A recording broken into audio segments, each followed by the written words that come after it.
You are listening to KLRN Radio, where liberty and reason still reign. All writers are prone to becoming so attached to our characters and stories that we struggle to see why a passage may not be working. It takes another set of eyes to help us nurture our writing to full maturity.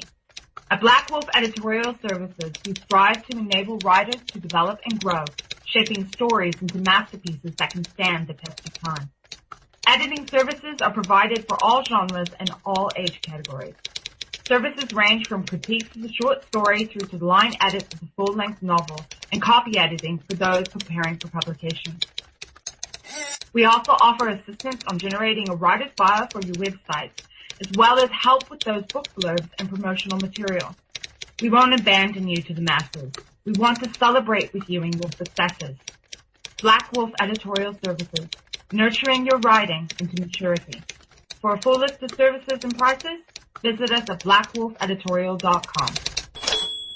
Individuals and businesses with tax problems, listen carefully. Do you feel like you're losing control over your finances? If you owe over $10,000 in back taxes or have unfiled tax returns, we can help you take back control. The IRS is the largest and most aggressive collection agency in the world, and they can seize your bank account, garnish your paycheck, close your business, and file criminal charges. Take control of your tax problems now by calling the experts at Tax Mediation Services and take advantage of the Fresh Start program and new laws that may allow us to negotiate a settlement for the lowest amount possible. Our team of tax attorneys and enrolled agents can stop collections and get you protected so you can take control of your financial future. Tax Mediation Services is accredited by the Better Business Bureau. Call now for a free case review and a price protection guaranteed quote. Call Tax Mediation Services now at 800-610-9050. That's 800-610-9050. 800-610-9050.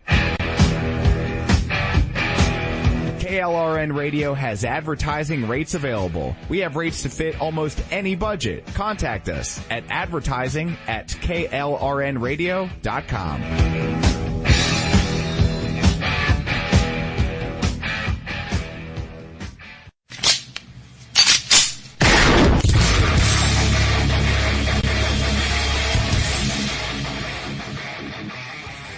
This is Slickery Trigger for Rebel Road Tactical. With proper care and feeding, your pistol will be ready when you need it, there to save your life. Shouldn't your gear be that good?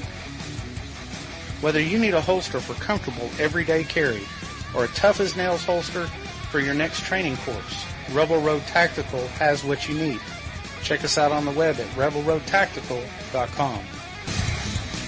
Tired of paying outrageous prices for Viagra? Well, we have great news for you. Now you can finally get Viagra at huge discounts. Healthy Man allows you to save up to $500 on Viagra. Why pay U.S. pharmacy prices of $15 per pill or more when you can get Viagra for less than $3 a pill? Call today and get 40 Viagra pills for only $99. This can cost as much as $600 at your local pharmacy. You can't afford not to call us. If you want Viagra at the lowest prices, never pay $15 a pill pharmacy prices again. Get Viagra for less than $3 a pill. Call 1-800-516-7602 today and save up to $500 and get 40 pills for just $99. Healthy Man is fast, easy, and affordable. Operators are waiting at 1-800-516-7602 to take your call right now. Call 1-800-516-7602. That's 1-800-516-7602. Again, 1-800-516-7602.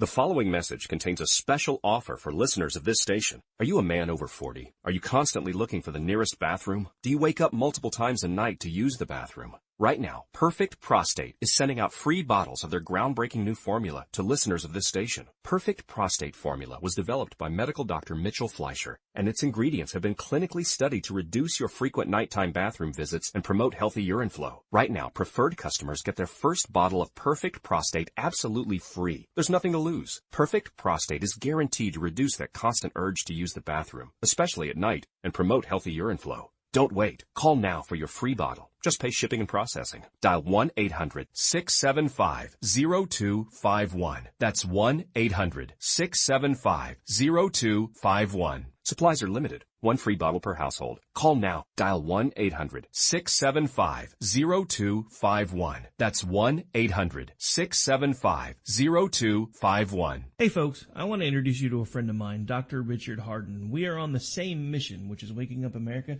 We just have different paths. So stay tuned for some information on how you can keep up with Richard and all his work. Visit Richard's website at rahardin.com. That's the World Wide Web at rahardin.com. At his website, you can see a summary of the 6 books he has written, where purchases may be made. He also has a link to 18 videos on YouTube and several blogs about Christian beliefs. If you prefer, visit amazon.com/Kindle and type in Richard Harden to see and purchase his books. Every day, the men and women of the United States Marine Corps stand ready to defend the American way of life. The few, the proud, the Marines.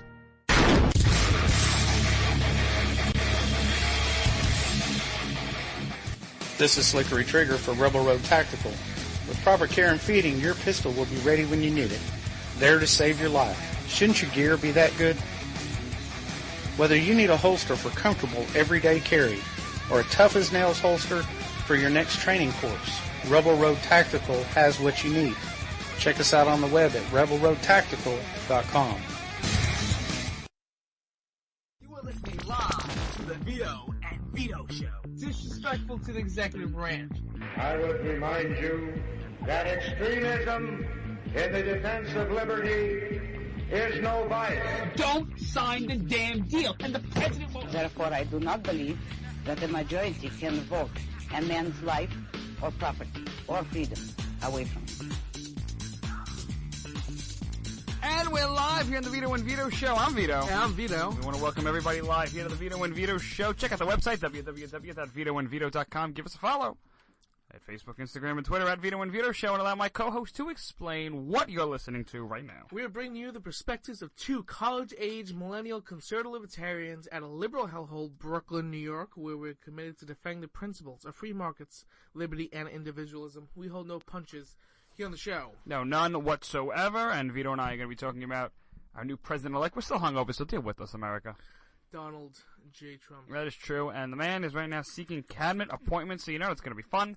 Have you ever looked at Donald Trump during these things the last couple of days when he was talking with Obama? What do you mean?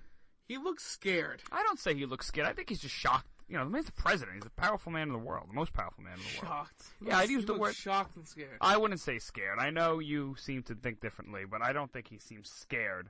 You know, I understand what he has now, the burden of the United States on his shoulders, but I would not say he is scared.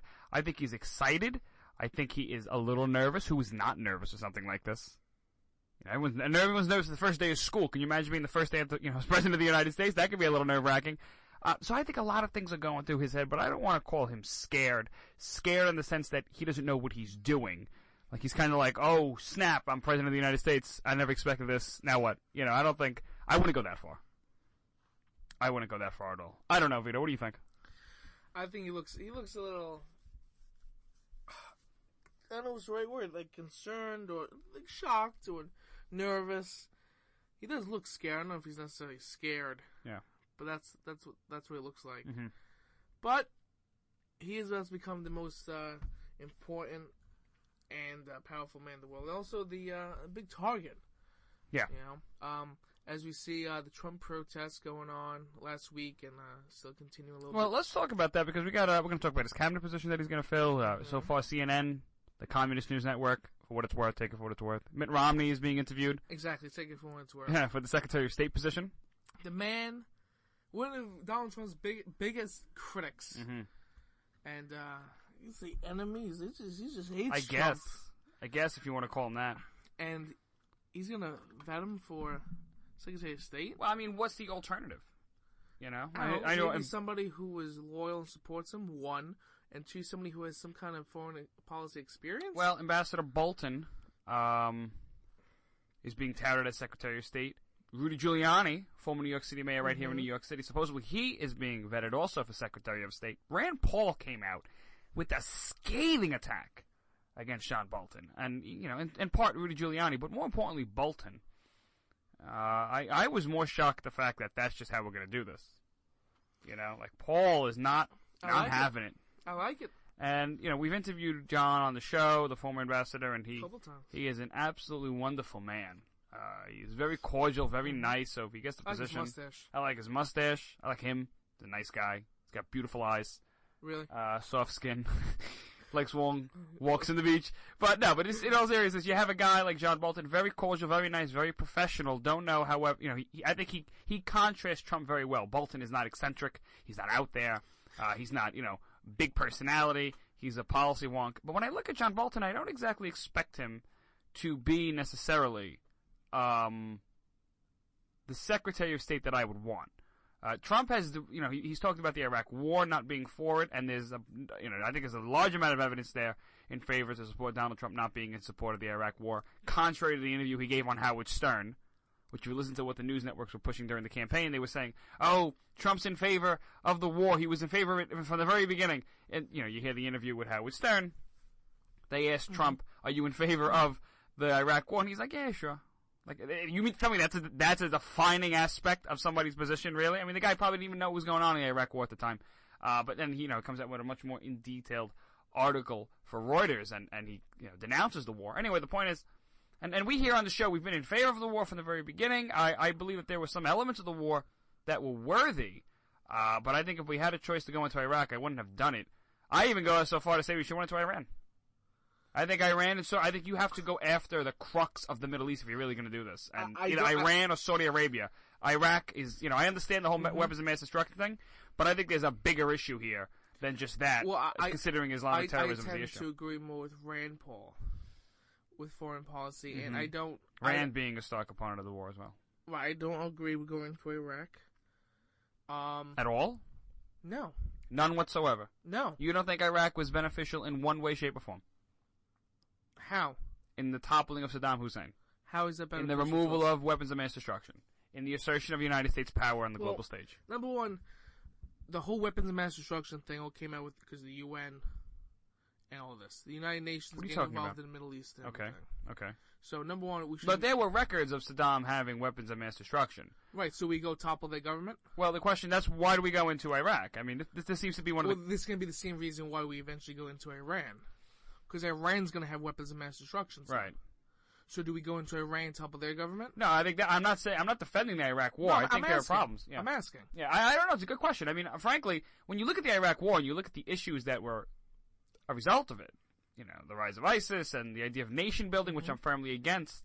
At the same time, how do you go after these people who are actively, helping and aiding radical extremists to carry out these attacks against the United States and other parts of the world? How do you go? So, I mean, it's a very gray area.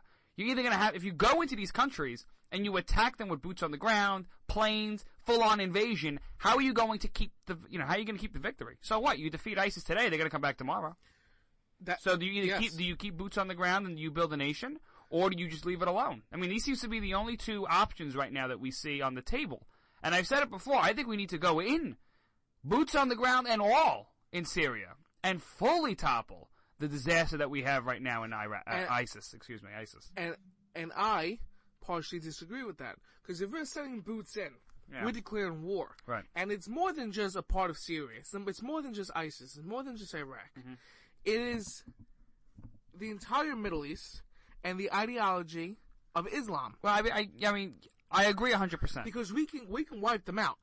Right. But there is still the ideology in Islam that's keeping these extremists and these terrorists alive. Well, I think keeping them going. That's the kicker. Because they're going to be replaced. That's the kicker. How do you defeat radical Islamic extremism? You're taking out a couple billion Muslims. Well, I think that's... Well, you're going to do that. But I think the argument here is if you're going to win this battle, the battle on terror, you're going to have to do it in the classroom or, in the academic circles, if I will. Because this is something you have to fight about. Islam has never been on the Reformation. Unlike Christianity and Judaism, there were covenants made and changes to the religion, the Protestant Revolution and all that stuff, but you've never seen that in Islam, and it's been going on for years, and finally we have a president that's going to call out the religion for what it is, excuse me. He's saying that Islam hates us, when he says that in a CNN interview. That's powerful when he said that during the campaign. And it's true. And it's true. I firmly believe that. And I defend that point probably better than most other points that I'm going to defend. But Donald Trump, that's not enough. I mean, you need more. You need an action plan. And I've called it before. Going to war with ISIS, I think, is probably the best way to do it. And I understand how we shouldn't intermingle in other nations' affairs, but we're talking about a group that attacked and inspired the attacks of the Orlando nightclub shooter. We're talking about a group that inspired the bombing here in New York, San Bernardino, thank you. All those things factor into play. And a number in Europe. Exactly. Not only is this an issue for the United States, but also Western civilization in Europe. Remember France. Yes. And the United States needs to be the leaders. President Obama and his administration are not leaders at all. Well, the idea of leading from behind. Right. That doesn't work. That makes no sense. Okay, now we have Donald Trump, who is strong enough and has the balls to go after these people. For lack of a better word. Well, I like that word. Yeah. And he's going to get a coalition with European countries who are too scared or weak to actually lead. And the United States will once again lead in this fight. Now, we have ISIS as the problem. Well, hold on, Vito. What does that mean? Because, again, here are these terms. What does that mean to lead in the fight? Does that mean boots on the ground? Does that mean aerial assaults? Does that mean drones? I mean, how do you lead in the fight? Do you lead in by building a coalition? Yes. By bringing them together? And then what? You just tell them to go fight? Or do you have U.S. troops lead the fight with boots on the ground? That does not necessarily mean boots on the ground. See, I don't know what that means. This is the argument that I've had with so many different libertarians, because I consider myself a conservative libertarian. And this is the argument I have with staunch libertarians when they say no boots on the ground, but they have a problem with ISIS. And I say, well, it's not a regional issue. It's become a global one, number one. And number two, I mean, what does that mean? There's no boots on the ground, but we could fight them. We could lead. Well, how are you going to lead without fighting? I don't, we're pulling the Obama strategy. Yeah, it sounds like that's because Obama's the one that just, with the drone attacks and whatnot in the Middle East. Right, but that doesn't necessarily mean boots on the ground. We can lead, we can gather a coalition, which has not been done.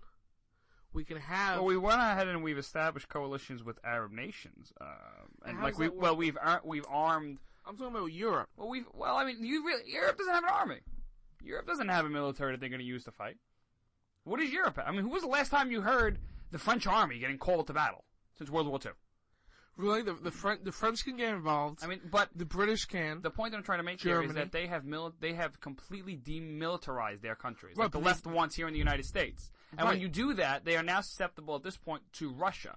So the Russians are the one that the EU and England and whatever, they're all looking, that entire European continent is pretty much looking towards Russia for defense. And Russia is in return giving them oil and giving them gas and energy. And then we saw what happened with the Crimea when Putin turned around and completely was going to raise gas prices and was doing so because there were sanctions against the Russians from the EU. So now, what do? Europe is completely demilitarized. You have the United States with an army that's only 60% of the federal budget, over 50% of which is going to Medicaid, Social Security, and Medicare. You have the Russians that have another big army. Do you team up with the Russians in order to stop ISIS? Do you help Assad, like Trump wants to do? Yeah, he effectively wants to work with Putin in order to defeat ISIS. Do you support Assad, or do you leave Assad alone? Do you destroy everybody and build a new nation there? So there's so many questions to be asked. You have to take out ISIS because. Forget about Russia and Europe and their whole relations. It's the United States' problem. This is a direct threat to the United States and its people. So we do have to take care of ISIS. And if that means boots on the ground right now, then I support it. Okay, but then what I'm do you saying it's not, it See, but that's what I mean. It's not necessary. And this is the argument. Would you consider yourself, let's first draw the ground game here, because I don't consider myself a hawk, but at the same time I consider myself a foreign policy realist. What do you consider yourself? Do you consider yourself a libertarian on these foreign policy matters? Yeah, like a libertarian. Definitely not a hawk. Okay. I believe the United States should get involved when it directly affects the United States. Okay, well now would you argue that ISIS is effectively... Yes. Okay, so you say that they are directly affecting the United States. So here's the question I asked to you, Vito, and to other libertarians out there who are listening in who are firmly against boots on the ground. How do you defeat ISIS? Do you not defeat ISIS? If you're saying we should defeat ISIS, and then you're telling me that you need to turn around and get a coalition together to stop these people, well then what do you do with Assad, number one? Number two, how do you lead this coalition? Do you arm them? I mean, let's take a look at the debacle that happened when we armed the Iraqi army. They dropped their guns and ran away, and now ISIS is running around with our Humvees killing people that should be our friends and our allies. Do you get down there? Do you send troops? I mean, how exactly do you defeat ISIS? Well, yeah. Because we see how the airstrikes have been working. They really haven't. Exactly. Now we have drone strikes, which is a mess. Okay. Okay? So, if boots on the ground are necessary, then we need boots on the ground. So what do you do now, afterwards? I'm not talking about invading many different parts of the Middle East. I'm talking about in Iraq, containing ISIS, and defeating them. And getting that threat How away. do you contain a threat? This is what I mean. How do you contain? And I'm just Well, playing. 'cause- Hold on. I'm just playing devil's advocate right now because these are really good questions, and I've grappled with them a lot. And So I'll answer them. Okay, great. So now here you go. Answer me this: how do you contain ISIS when they're a worldwide terror group? We see what there are lone wolves. Mm-hmm. We see hubs and cells throughout not only the United States but also Europe. They are destroying, especially in parts of Africa. Remember, Boko Haram is also another radical extremist group. So if you're just concerned about that, containing ISIS, it's like Obama's strategy. Like, okay, we'll just contain them. I'll explain. Hold on. Well, how do you contain a worldwide organization? Now, by contain, I don't mean what Obama means by contain. Let's get that clear. Contain, I mean... I still don't even know what Obama means by contain. Nobody knows. You put him in a jar? I'm talking about stopping the spread and influence of ISIS right now. Because they have control and territory of parts of Syria and Iraq. We need to stop that spread. Well, how do you do that? Getting boots on the ground. Okay, so then so let's say that, so then you agree that we should get boots on the ground, we should get down there and fight ISIS. What do you do afterwards? Okay, let's say you push them all the way back to Mosul. Right, you push them all the way. Hold on, you push them all the way back to Fallujah. You just attack ISIS. You get them down to where there's no military power. Then what? Do you leave? Because you know there are people who are sympathetic to ISIS who are going to rise up and join the ranks. This is what I propose, and it's a crazy idea, but it just might work. Okay. Get together with Russia. They hate ISIS as much as we do, and let's just go after them. Let's go after them, and then somehow, some way, in order to restore relations with Russia, how about we just team up with Russia and just try to see if they can keep boots on the ground there. Have the Russians police the area. Now, here's the thing with that. With American troops. Because we've worked with Russia before in the past. Right. Like the Sounds like I really don't want to work with them, but it beats working with Iran.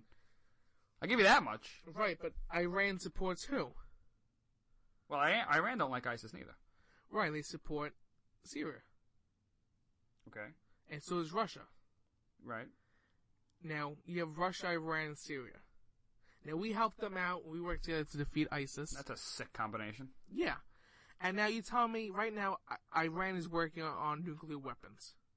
Well, according to this disastrous Iran deal, yes. All three of those countries do not like the United States. So we work together now. We give the Russians more influence in the Middle East. And then what happens in the future? Well, I think at that point, does it become Russia's problem? Right, I mean, I think this is a plan that I think even libertarians can get behind. If we, let's say, let the Russians just run in the middle, and now they did it in the 80s and it didn't work. We did it in the 2000s and 90s. That was another disaster. They seem to be willing to go back. Let them go back at this point. I mean, so it sort of appeals. I see how I could even become sympathetic to the libertarian argument. How in the long run, we do get ourselves out of these entanglements. But the question is, I mean, do you really want to turn over Middle Eastern policy decision making for the most part to the Russians? I mean, they monopolize energy. Putin is a terrible person. You see what he does to reporters. You see what he's done in Russia. His idea of expanding the Soviet Union comes back into play. So now at this point, the question remains, well, do you really want to increase Russia's power on the global stage? And if you do that, what are the opportunity costs to the United States? What do we lose out on?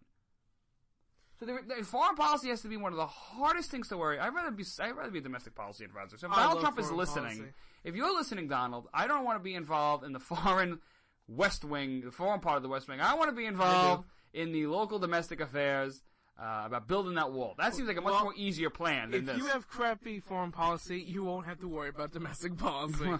But listen, if you have Russia extends the power. Now you control the terrorist threat because there's always going to be there, right? Well, how do you control it? This is the question. These are the questions that we keep hearing. Well, you have to decrease the organization and the power of ISIS. Okay. Right? Because a couple years ago, that would probably there was no ISIS. There was Al Qaeda. All right. But now ISIS is much bigger and more powerful than Al Qaeda. Now there's always a threat. Thankfully, we haven't had any major terrorist attacks since 9/11 to that scale. Now, the United States is well equipped to defend ourselves, obviously against other countries, but also against terrorism. We keep that up, and we minimalize and shrink ISIS and the influence and the power. I think that will only help the United States, because if you're going to give Russia more power like that, well, in the Middle East, we still have Israel. That's one. But Israel's not going to get involved. They know if they get involved, they put themselves in a terrible predicament. Oh, yeah. And the United States is jumping in right there, so that doesn't really help us there. But we have a better shot at having enemies with the actual nation than we do with the terrorists. Because these terrorists keep attacking and attacking, and they're suicidal. Russia won't dare use nuclear weapons against the United States. Because they know they will get those directly back. I don't even think that's not even a threat. I mean, I don't think the Russians are going to be sending nukes over here. So what is the threat? Because Russia has what? Some more power, some more territory in the Middle East or Eastern Europe? The threat is, what happens now with Eastern Europe? They've invaded Georgia back in the 2000s. Right, but why is that bad? Hold on. How does that affect us? Hold on. They invaded Crimea. They went ahead and they have basically neutralized European defense systems, European militaries. They strong arm Europeans into buying their energy, for lack of a better words. And now if you have the Russians in the Middle East, they're going to be in charge of that energy. They're going to be in charge of dictating to the world stage how they want their energy prices to be, which inadvertently builds up their military and their power around the world, which now can knock the United States off as being the number one superpower in the world. So, although that suggestion that I threw out earlier was one solution, the question is that even the best solution? Because look what it does to the Russians. It enables them. And frankly, what do you do with the NATO countries, Vito? Well, that's just one solution. Because NATO doesn't like Russia. I know. And the Europeans are a part of NATO. Now, what if the United States decided to drill their own oil? That's not enough. I mean, that helps, but it's not enough. She tell me that, and that takes a while to get to anyway. You can't just drill, boom, there's oil. That you have to build refineries, and you really got to work at it. So start drilling. You could start, but Vito, there's so much more there. What do you do with the immediate need for oil? She tell me what's going to happen to energy prices? Is it going to go up? It's gonna if this happens. So that means we have to occupy Iraq? Well, I'm not in favor of that either. See, this is why I think there's really no answer to this question. Because if let's say we do occupy Iraq, why not go into Syria? That's a good question. We got to hit the break button right now. But when we come back here on the Vito and Vito Show, we're going to talk more about foreign policy under Donald Trump. I guess this is where this conversation gravitated to. And we're going to go ahead and we're going to talk about Donald Trump's cabinet. And let's not forget, we're going to talk about our good friend Anthony Weiner. Why not? It's Anthony Weiner. It's always fun to talk about. We'll be right here on the Vito and Vito Show. Don't go anywhere.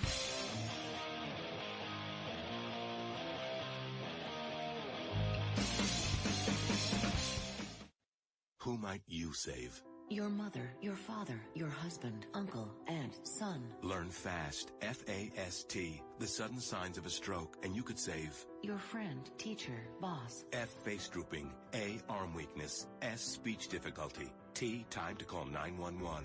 F-A-S-T. That's F, face drooping. A, arm weakness. S, speech difficulty. T, time to call 911. The sooner they get to the hospital, the sooner they'll get treatment. And that can make a remarkable difference in the recovery of your neighbor, the waiter, grandmother, grandfather. So learn FAST, the sudden signs of a stroke, then pass it on, because you never know who might save you. Your wife, your colleague. Spot a stroke fast. Visit strokeassociation.org, brought to you by the American Stroke Association and the Ad Council. It may be hard to believe, but people just like you are already saving money. FeedThePig.org makes it easy. Their simple savings plan teaches you how to start saving without going overboard. So you don't need to mooch off your friends. You gonna finish that grape? You mean the one in my mouth?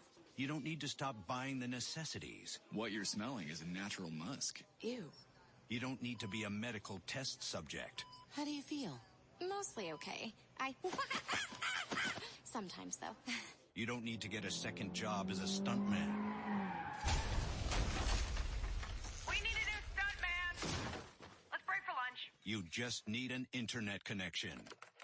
Don't get left behind. Start your personal savings plan with the tips and tools on feedthepig.org. That way, you don't need to sell your soul to the devil. $15 is the best I can do. All right, deal. Brought to you by the American Institute of CPAs, the California Society of CPAs, and the Ad Council. Fighting the Common Core standards? Need a powerful tool to help inform others on this harmful education initiative? You're covered with Common Ground on Common Core, the collection of essays by 20 top education experts and activists. Reviewers call it the best single resource on the topic. You can share it with literally anyone. Order your print or digital copy of Common Ground on Common Core today. Just visit resoundingbooks.org. That's resoundingbooks.org. And get $2 off when you tell them Vito and Vito sent you. Paid for by Resounding Books Pack. It's important to plan ahead for emergencies, like the storm. When it kicked in, we had a plan. We were able to get in touch with each other in no time. Idea how to find each other. The whole experience was the fine. most frightening 10 hours of my life. If there's one piece of advice I'd offer other moms out there, it's to stay calm and keep to the plan. Some parents plan ahead, some don't. Make sure you know where to find your family in an emergency. Start your plan at ReadyPA.org, brought to you by ReadyPA, FEMA, and the Ad Council.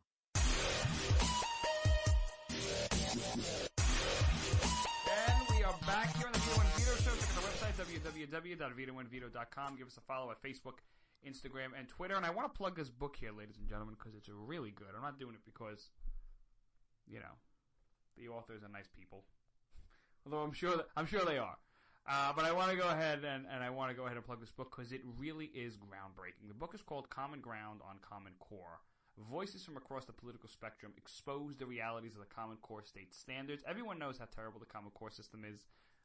And this book is basically a bunch of different opinions from across the left and the right, the middle, wherever. They all come together to talk about the atrocities of the Common Core system. And it really is helpful in crafting your argument to talk about just how terrible these plans are. Let's go ahead and break this down. I'll tell you what the book is about. It's about when an ideologically diverse array of the nation's top education activists and experts come together within the pages of a single volume to speak out against the Common Core state standards and related initiatives in education. The magnitude of the issue couldn't be more clear. It is such an important issue for our children, the future of the nation, etc., etc. This book really gives you enough ammunition to deal with the political argument over Common Core and education in the United States. If you're a conservative, you want to get rid of the Department of Education like myself and Vito, this book is for you. If you're a liberal and you cannot stand staying up late at night, working hard, tireless hours with your kids on the Common Core system of math and the ridiculous curriculum that is thrown at the children, this is the book for you. It doesn't really matter where you stand. The point is there's a bunch of different opinions. It's a bipartisan agreement. Common Core is a disaster. The foreword of this book is by former Congressman Ron Paul, a hero for the liberty movement, and frankly, I think a hero for the United States, with an exception of a couple of issues. But I do think the man is a rock star. The book is called Common Ground on Common Core. Voices from across the political spectrum expose the realities of the Common Core state standards. The foreword is by Ron Paul, and you can get it if you go to our website, www.vitoandvito.com. Click on the link on the left-hand side of the screen. So on the left-hand side of the screen, you see a copy of the book. And use the promo code Vito and Vito. That's Vito and Vito. Save 10%. And it's only to our listeners. The best single resource for understanding and fighting back against Common Core that exists. Logan Albright of Freedom Works endorses it. That means you should endorse it too. Common Ground on Common Core. Get it today. Go to VitoandVito.com. Use the promo code Vito and Vito. Save 10%. All right, Vito, here we go. We were talking before the break here. And I thought it was a very interesting conversation we've had. Probably one of the more intellectual conversations we've had on this show because we always talk about things and that's good to hear. We get all animated and excited and eccentric and we get into it. But this is really this is the NPR version of the Vito and Vito show. I think so right now, right? I mean, the whole sit down thing and we're close into the microphone and we're talking. You know what I mean? Yes, well, this is NPR, yes, Vito and Vito. Listen to smooth jazz. But for those you don't need your stress ball yet. Yeah, pretty much. For those, I haven't even used the stress ball that I have sitting here on the desk. But for those of you just tuning in, we were talking about foreign policy under Donald Trump and what to do with ISIS, how to defeat them. I don't know how we got on this topic, but we've been going on for about 20 minutes, and I think it was one of the more insightful conversations we've had. How do you curtail and defeat ISIS? If you just say we should bomb them, what do you do afterwards? Do you go in and occupy the land? Do you get out? I mean, that runs the risk of an ISIS situation happening again, where a more radical and extremist group, rises from the ashes, like we've seen in Iraq when we left Iraq and Afghanistan, and we see the horrific problems that go on there. So how do you defeat radical Islamic extremism in a practical way? And Donald Trump has said he wants to team up with Russia. I think it's a good idea. But to what extent do you want to team up with Russia? So his foreign policy team and his ISIS defeating plan is in the works right now. And I think it's a very good conversation to have. So tweet us and at Vito and Vito Show. Like us on Facebook and Instagram as well. But tweet us. We love that thing.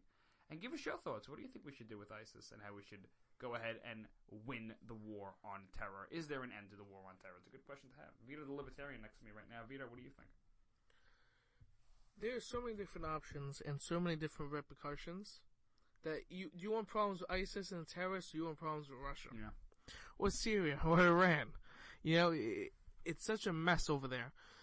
But another option is helping out the Kurds.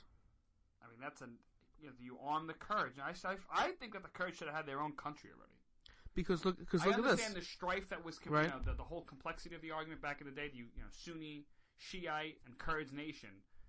Should we even be drawing borders to begin with? But the Kurds really firmly caused a problem with Israel years ago too. Yeah, but the Kurds firmly want something. They want their freedom. And who are we to deny another country their freedom, another people their freedom? That's what we are. Mm-hmm. So I think there's a good argument to be made there. I suppose you could help the Kurds, but then what? Do you let the Kurds occupy? There's not enough Kurdish forces and people in the region to open up a nation as big as Iraq. Or there's so much overwhelming defeat against them. You put all the Palestinians there. Just move them here. You get Iraq because they don't want it. They don't want. They were going to give the Palestinians, and that's in air quotes by the way. You can't see it, but I'm doing it. They were going to give the Palestinians land in Jordan, and they would have gave the Jews Israel. And these losers said no. So I can't stand these pro-Palestinian arguments because they keep saying that Israel is strangling them in the West Bank and in Gaza. That's total bull. And I hope Trump stands up to Palestine or whatever, the Gazans and the West Bank, and he stands with Israel because the poor Israelis, the only normal people in that part of the world. And frankly, it's a little annoying. Dennis Miller has a great joke about this, by the way. He says, the Israelis are good friends. They decided to open up shop where there's no oil 6 feet on the ground, but nonetheless, the point that I'm trying to make here, Israel's the only normal civilization in the Middle East right now. They are absolutely getting screwed over by these barbaric, tribal nations and these just sick Sharia law infested countries. They're kicking Israel around, and these pro-Palestinian arguments are like, oh, let's leave it alone. Israel is screwing over us, screwing over the people of Gaza. Bull. They were going to give them parts of Jordan to live. Israel in 2006 came forward with a plan that would have given the Palestinians 50% control in Jerusalem. They would have had freedom in West Bank, freedom in Gaza. They would have opened up their ports. They could have traded anything they want. They could have gotten guns, butter, whatever. And the Palestinian leadership of Hamas turned it down. And now Hamas's charter, like everybody knows, for those of you who are smart and attentive to society, you all know that the Hamas charter specifically details the destruction of Israel. So, I mean, how is that even somehow, some way, a compromisable team to work with? It's not. So Israel won't get involved in these foreign things because they know if they do, the rest of the Middle East will come down on them like hotcakes. They weren't involved in Iraq because they know if they got involved in Iraq, again, the rest of the Muslim countries would gang up on Israel because they would consider that, the Muslim countries would consider that a justification to go forward on attacking Israel. Wrong, yes, but they don't care. They would have mobilized their troops already to get ready to go fight Israel. So there's a problem throughout the Middle East, and frankly, I think there's a problem with Islam. We all know that, but how do you defeat them militarily? And that's a question. We've got to wrap this up. That's a question that I think is going to plague the Trump administration and all administrations to come. And, either if it's Bolton, Giuliani, whoever, I wish them all the best of luck. Actually, you know what we should do? I want to get my friend Van Hipp on the show. Our good friend. That would be a great idea. And he wrote a new book, by the way, The New Terrorism. So we'll plan on that for next week. Our good friend Van Hipp, because this is such an interesting conversation to have. How do you defeat these people? How do you win? Where's the end? Is there an end? It's a good question. I'm going to try everything I can to get former Assistant Deputy to the United States Army Van Hipp on the show for next week. So don't quote us on that, but we're going to try. We want this conversation to go further because we want to see what we should do. Defeating ISIS is one thing. How do you hold the region? All right. Let's talk about Trump's cabinet right now. Mitt Romney, like we said before earlier in the program, being considered for Secretary of State. I like Ted Cruz being considered for Attorney General. For those of you who don't know, look at that. If you've just been listening to the Vito and Vito show for the past couple of weeks, you would understand that Vito just recently supported Donald Trump. I've supported him since Ted Cruz dropped out. We were both huge Ted Cruz supporters, and in the event that the man runs for dog catcher, we're going to support him from here to the White House, so it doesn't matter. Ted is an absolute wonderful man, and his conservatism is by far the best I've ever seen by anybody in politics today. And if he becomes Attorney General, how great would that be, Vito? That's a little. It took me back a little bit, but looking back, after all he said, Cruz did support Trump towards the end. Yeah, but so I think that got him. Okay, whatever. I get it, but Mitt Romney didn't come out and endorse Donald Trump. Yeah, so this is a little confusing. And he's why being vetted for Secretary of State. Hold on. Apparently, Ted Cruz being vetted for Attorney General. There are other people who have not supported Trump are coming out in support of him, or excuse me, people who haven't supported Trump in the past are being vetted for jobs under the Trump administration. So what does that show you about Donald Trump?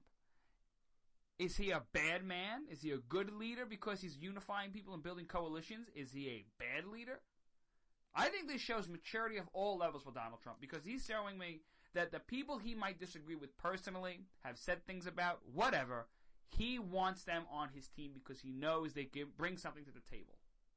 Mitt Romney brings a whole lot of experience. I'm not endorsing him. I don't want him as Secretary of State. Please, believe me. I do not want Mitt Romney. I did not like him in 2012. I couldn't vote for him. I was underage at the time. But I would probably not have voted for him considering the fact he wasn't conservative enough. I don't think that Mitt Romney was the man. I don't think he is the man. I think what he did back earlier in the year, probably in March or February, I don't remember the date exactly, but we all remember the speech that Mitt Romney gave denouncing Trump. He had a big, major announcement to make. Halfway through the primary season, he comes out and just attacks Trump and labels insults against him and attacks him left and right. And for that, I was firmly against Mitt Romney. I thought that was ridiculous and stupid. Shows how immature he is, but I think there's a bigger issue there. I think there's a bigger issue there.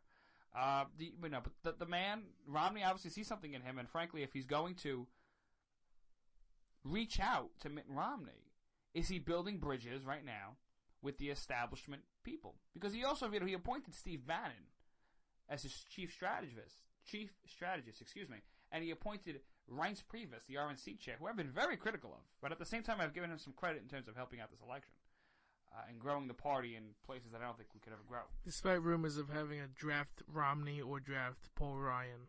Right, just remember that. Remember the RNC had a lot of different plans against Trump, but I give Reince the credit in sticking with him after he got the nomination and helping the Trump campaign, because Reince actually did a lot of work on the ground for the Trump campaign.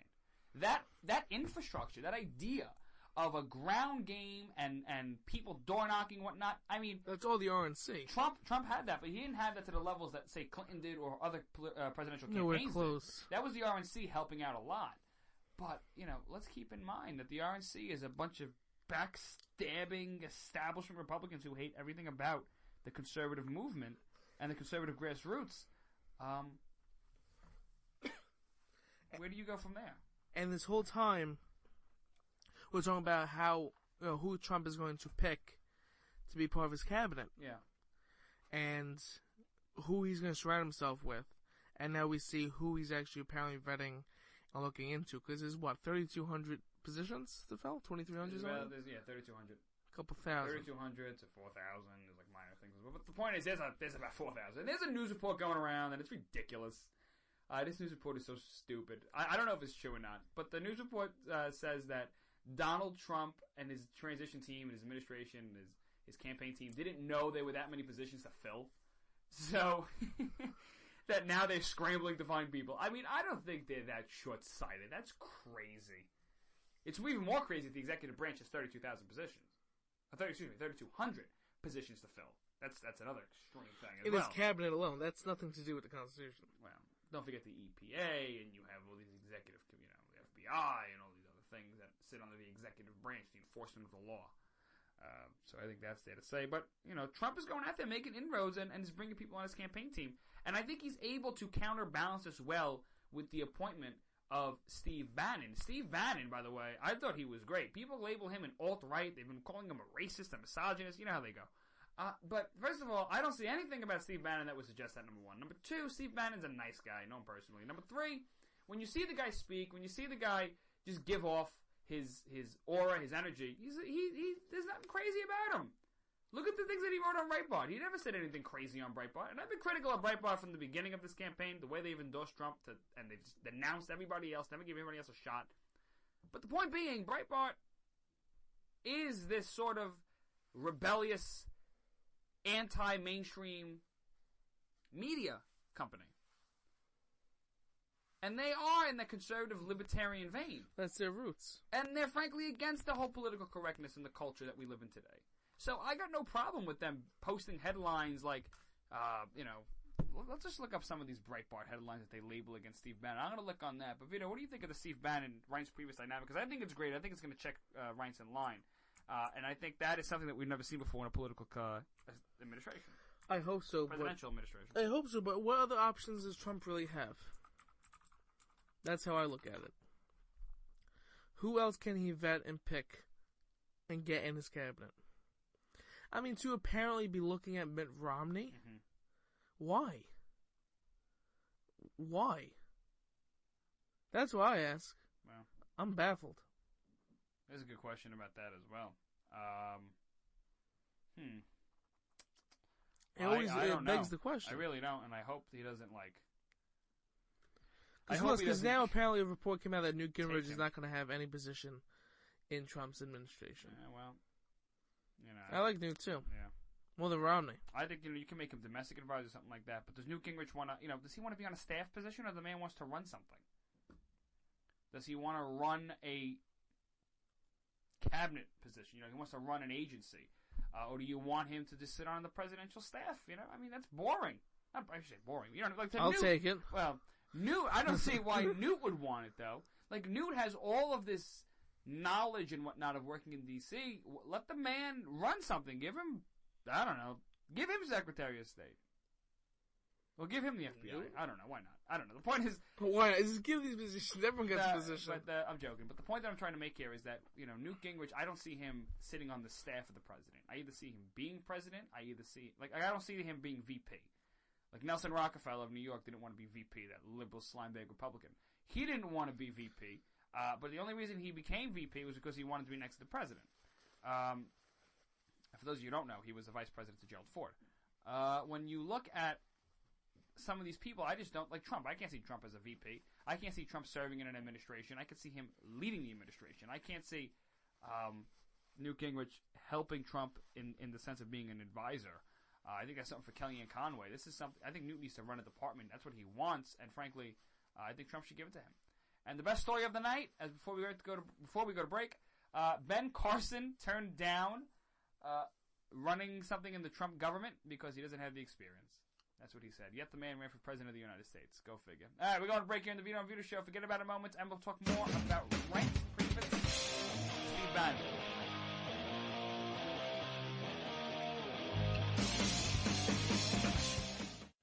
Who might you save? Your mother, your father, your husband, uncle, aunt, son. Learn FAST, F-A-S-T, the sudden signs of a stroke, and you could save. Your friend, teacher, boss. F, face drooping. A, arm weakness. S, speech difficulty. T, time to call 911. F-A-S-T. That's F, face drooping. A, arm weakness. S, speech difficulty. T, time to call 911. The sooner they get to the hospital, the sooner they'll get treatment. And that can make a remarkable difference in the recovery of your neighbor, the waiter, grandmother, grandfather. So learn FAST, the sudden signs of a stroke, then pass it on, because you never know who might save you. Your wife, your colleague. Spot a stroke fast. Visit strokeassociation.org, brought to you by the American Stroke Association and the Ad Council.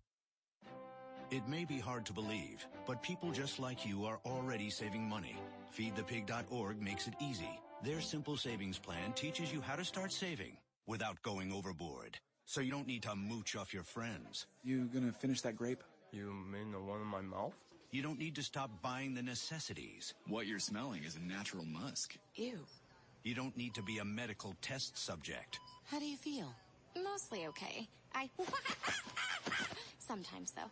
You don't need to get a second job as a stuntman. We need a new stuntman. Let's break for lunch. You just need an internet connection. Don't get left behind. Start your personal savings plan with the tips and tools on feedthepig.org. That way, you don't need to sell your soul to the devil. $15 is the best I can do. All right, deal. Brought to you by the American Institute of CPAs, the California Society of CPAs, and the Ad Council. Fighting the Common Core standards? Need a powerful tool to help inform others on this harmful education initiative? You're covered with Common Ground on Common Core, the collection of essays by 20 top education experts and activists. Reviewers call it the best single resource on the topic. You can share it with literally anyone. Order your print or digital copy of Common Ground on Common Core today. Just visit resoundingbooks.org. That's resoundingbooks.org. And get $2 off when you tell them Vito and Vito sent you. Paid for by Resounding Books Pack. It's important to plan ahead for emergencies, like the storm. When it kicked in, we had a plan. We were able to get in touch with each other in no time. Idea how to find each other. The whole experience was the fine. most frightening 10 hours of my life. If there's one piece of advice I'd offer other moms out there, it's to stay calm and keep to the plan. Some parents plan ahead. Some don't. Make sure you know where to find your family in an emergency. Start your plan at ReadyPA.org. Brought to you by ReadyPA, FEMA, and the Ad Council.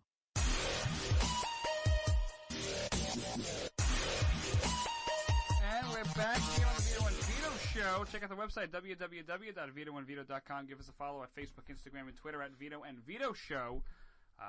And yes, we were talking about Donald Trump, his cabinet appointments. We were talking about Iraq earlier in the show, what to do, how to defeat ISIS, what Trump should do in the foreign policy realm. And frankly, here, and I said before the break, I said, let me show you some of these headlines that the Breitbart headlines and the Steve Bannon that are being circulated through the media, as they call him racist and sexist and homophobic and anti-Semitic and all these other nonsense claims they're throwing against Steve Bannon, who was just made chief strategist in the Trump administration. And here are just some of the headlines. Quote, after the Post Club massacre, it's time for gays to come home to the Republican Party, unquote. Do you think that's good? Yeah, it's not bad. That's not a bad. I don't see how this is racist or homophobic at all. Democratic Party has exploited gay voters for years, making them victims instead of championing people for living their lives. And frankly, the Republican Party is the only party that's the one that's going to fight against Islamic extremism, and is the only party that has called Islam out on its problems. And frankly, this is the time, I think, for the gays, if they see the massacre in Orlando, I think they should turn, and while a lot of them are voting, or have voted for Trump, a lot of the gay people want to come back to a party that they feel safe from there, and that's the Republican Party. Let's remember, when they say come home to the Republican Party, Bannon was talking about, not Bannon, but the writer of the article said that Republicans, frankly, were the ones that stand up for liberty, and it's time for them to come home, because this is how you live your life. It's that libertarian view is taking control here. Here's another one. There's no hiring basis against women in interviews. They just suck at interviews. When women go for interviews, the article says that some of these women, based on, they did a study, and most of the women who did interviews in the tech sector, which is what the article focused on, there was no hiring bias against women. The women who interviewed just weren't good. They were bad at giving interviews. Is that sexist? I don't think so. That's just how it goes. In the context of the study, it was bad. No, I don't see the problem here. It just so happens to be they were women, and the left is making a big deal about how women are being attacked, and there's a bias against them in the hiring arena. Absolutely not true at all. Here's another one. Birth control makes women unattractive and crazy. That's just a viewpoint. I don't see how that's sexist. This is more of an argument against birth control and its effects on women, as opposed to just saying women who take birth control are disgusting, filthy, should stay in the kitchen, etc., etc. I don't see any of these sexist comments coming out of Breitbart and Steve Bannon under his leadership. The man's a businessman. He's very powerful, and I think he's going to stop Reince Priebus from carrying out a establishment agenda under the Trump administration. Then why would you have Reince there in the first place? Now, what do you know? I think Reince is. This is why I think chief of staff is important. Reince is there to help navigate the political channels of Washington. How does a bill get passed? How do you? What are the in and outs? I'm talking like the real muck of Washington D.C. How do you get legislation? You couldn't get anybody else. How do you favor other people? Hold on, Reince knows how to do that. Number one. Number two, I think that Newt Gingrich, that would have been a job for him. But like I said earlier, I don't know if he wants to serve on the on the staff of the president. I think he wants to have a department. Nonetheless, you have things like that in play. I think that when you look at Reince Priebus, he helped Donald Trump. He stood by him once he got the nomination. He was the first to pretty much say we have to rally around Donald Trump once he got the nomination. And I think Trump is just sort of paying him back, and he's looked to Reince for a lot of guidance in the campaign, and I think this is something that that Trump feels comfortable in. I mean, it was a pick between either Bannon or Reince, but at this point, I think there are two chief of staffs right now. You have Reince and you have Steve Bannon. Even though Steve Bannon is chief strategist, it doesn't matter, because they're both going to be in the room talking about the issues. They're both going to be briefing the president. The difference is the chief of staff is responsible for what gets to the president. How is he briefed? What is he briefed on? How long is he briefed for on a specific topic? So Reince is going to be able to set the agenda, but I think Steve Bannon is going to be in his ear bickering, and I just think it's going to be interesting to see how it plays out. I don't think we should make any sort of assumptions right now. We should let it play out. And the same thing with Nikki Haley being vetted. That's another issue too, you know? But we will see. We will see as time goes on. I think it will be fun to see, and frankly, I'm excited. All right, so we got Forget About It Moments of the Week here on the Vito and Vito Show. Don't go anywhere. What? Forget about it? Forget about it. Forget about it. Paul, forget about it. Forget About It Moments of the Week here on the Vito and Vito Show. We break down some of the craziest moments of the week, and we tell you, like we say in Brooklyn, forget about it. It's a fun segment, a chance to unwind. So open up that scotch bottle that's been sitting in the basement of your house for years and listen to this one. Go ahead, Vito. In Baltimore, a man known as a naked slice burglar has been breaking into pizza shops naked and stealing pizza. So the guy doesn't go for the cash register. The first thing he does is go right for he goes for the pizza? Yeah, I guess it must be some good pizza. Does he cook the pizza? Because you know how you come to pizzeria, like the pizza's just sitting there and you got to heat it up, you got to throw it in the oven to see. I don't know, they just have tape of this man breaking in naked. People are so stupid, it's unbelievable. That's like a line of the week for me. People are just so stupid. Constantly. They are. I mean, no matter what you do or what you say in the political spectrum, people are stupid. I don't care what you say. Yeah, what else you got? Well, this lady in Ohio was arrested in a prostitution sting, right? The undercover cops caught all these women, and she told the cop that her price for oral sex was $50 and a plate of nachos. Yeah. And that was a legit thing. She's 270 pounds and frequently advertises her services as McDonald's? that she's, quote, thicker than the Snickers. Yeah, well. She's a BBW goddess. All right. And she wants to play at nachos if she's gonna give her oral sex. This is a real thing. What did you say? She's not what? Her price is a plate of nachos. Oh my God. That this woman will sell herself for a plate of nachos. Whatever. Hey, you know what? Listen, I've said it before and I'll say it again. Prostitution is the world's oldest profession. As a libertarian, I don't see the problem so is with politics. I don't see the problem with it. People want to go ahead and knock themselves out, you know. No, it's fine. Just as long as everybody consent is normal, you know. I just figured I'd tell you, you know. What I mean? No, thank you. Wait, is she in jail? Yeah, because apparently prostitution's still illegal. Can I post her bail? I'm sure maybe 2 plates of nachos or burrito will get help her. Yeah, she'll be alright with that. You into big women there, Vito? Would you post her bail and get her out of jail for a fun time? I think she'll waive the nacho requirement. Yeah, I think nachos are cheaper than bail, so I'll wait. I think if you go post her bail, I think she'll waive the $270, but she'll still accept the nacho payment for services. That's what I think. I'll just wait until she's out, and because bail is more expensive than nachos. There you go. See, that's an economic standpoint. Yeah, I mean, if you can hold off from that BBW right there, knock yourself out. I'll find someone else. Maybe I'll, buy him a Hot Pocket or something. All right. Take it to McDonald's. I don't know if a Hot Pocket is going to cut it with a 275-pound woman, but go ahead. Couple Hot Pockets. Couple Hot Pockets sounds like a better one. All right, go ahead. What's the last one you got? Well, after Donald Trump became president, obviously the entire world was in complete shock. When did he win? Great. You sound like Gary Johnson. What is Aleppo? Go ahead. Gary Johnson, we know election day happened, alright? Gary Johnson, oh my God, that man. Anyway, so many people are absolutely shocked that Donald Trump won, because who could have imagined it, aside from us? Alright. And the other deplorables. So all these liberals are just heartbroken in complete shock. They're dying. That these universities and colleges that we attend some colleges have actually ordered pizza, canceled class. I think UMass, one of these other colleges, had a screaming session where they would lock themselves in a room and scream to vent. Where they're crying and they have therapists and counselors on campus. This really is a mental disorder. Yeah, my God. they're standing there crying. Cancel class. A screaming session. Canceled class. You mean stuff, these kids lock themselves in a room and just scream? They had buses of puppies coming because apparently holding puppies relieves stress. Oh my God! How You understand embarrassing. that they couldn't take Hillary Clinton losing the election? That's ridiculous. That's embarrassing. One of the most unpopular candidates ever. And these are the ones who love Bernie. I don't think these kids are so pissed off that Hillary lost. I think they're pissed that Trump won. Because if you look at Hillary's website, you go all the way at the bottom, you know where it says, like, paid for by Hillary Clinton for friends or whatever it is, like, paid for by Hillary Clinton for president. If you look at the bottom, it says, paid for by Hillary Clinton to stop Donald Trump getting into the White House. So it's like, okay, so the people who were voting for Hillary, she was obviously trying to target people who not only liked her, which is a very small minority of people, but frankly, people who probably voted for her, a lot of these kids did so because they didn't like Trump so much. And a lot of them didn't even vote, by the way. There was a protest in Portland. And they arrested a bunch of people who were part of the Communist Party of Portland. Go figure that one out. And these people, after the reporters did a search of all the people who were arrested, they found that like 70% of them, 80% of them didn't vote.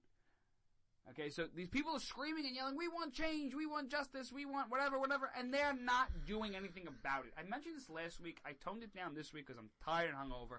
But I said the only reason why we're able to capitalize on what we did, why Trump was elected, was because people got out, mobilized, and made something out there. That Tea Party movement, that energy, that Republican grassroots thing, that's what put Trump over the top. That's what made Ted Cruz finish number 2.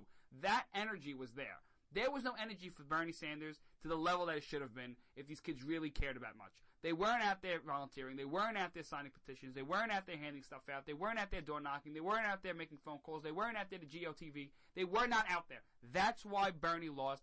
That's why these kids are pissed. And frankly, I could watch them cry for another 4 years and not lose entertainment value. We're signing off in the Vito and Vito show in Brooklyn. It's nothing but the truth. Happy Thanksgiving.